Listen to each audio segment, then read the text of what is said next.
जय जगन्नाथ फ्रेंड्स आ गोटे सुंदर वीडियो रे आपण मानकु स्वागत करछि। आजिर वीडियो रे गोटे कहानी कहबी जाकि आम जीवन को संपूर्ण भाव चेंज कर देबो। भय दुख टेंशन सबुरु मुक्ति कर देबो। तोरे ए वीडियो को शेष पर्यंत देखंतु, निश्चित भाव में आपनक जीवन चेंज होई जीवो। कहानीटे होछि गोटे दिन जने महिला गोटे गुरुंक निकट को गले। से कहले, गुरुजी मोर जीवन रे बहुत भय दुख टेंशन मो पाई किछि परिवर्तन हेउनी। तापरे गुरुजी कहले, गोटे पानी रो ग्लास नेले, कहले याकू 1 मिनिट धरी रख। से धरिले। तापरे 1 मिनिट परे गुरुजी पुणी कहले, भलो एबे 5 मिनिट धर।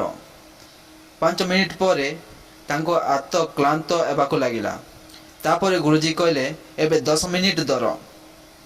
से कहले, ना हाथ बहुत जंत्रणा हेउछि आ धरि पारिबि नाही। गुरुजी हसी कहले, पानीर ओजन परिवर्तन हैला कि?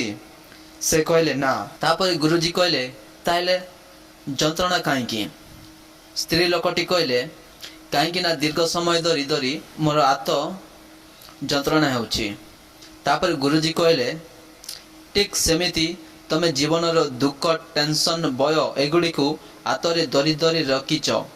एई कारण रे तुमर जीवन भारी लगुची, कष्ट लगुची, टेंशन लगुची, भय लगुची।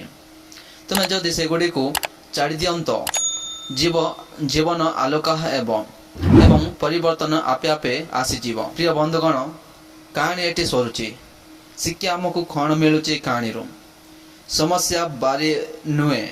आमे सेगुड़ी को दीर्घ समय धरी हृदय धरी रखिथिबारु आमको भय टेंशन जंत्रणा हेउछि। ताकू छाड़ी देले आम जीवन बदल जीव, आलोक होइजिव, आमे खुशी रे बंची परिबा। तेणु जहाँ भी दुख जीवन रे आसुची ताकू भूली जाओ, खुशी रे रहबाक चेष्टा करो। देखिबो तुम जीवन सबु दुख भय टेंशन रु मुक्ति हेइजिव। आशा करूछि वीडियोटी बहुत भलो लागिथिबो। भलो लागते लाइक करंतु, शेयर करंतु एवं कमेंट करबा को भूलिबे नाही वीडियो केमिति लागिला। रहली जय जगन्नाथ। वीडियो को संपूर्ण शेष जाए देखिथिबारु शेष रे सेही कथा। नो वाद विवाद ओनली धन्यवाद धन्यवाद धन्यवाद। जय जगन्नाथ।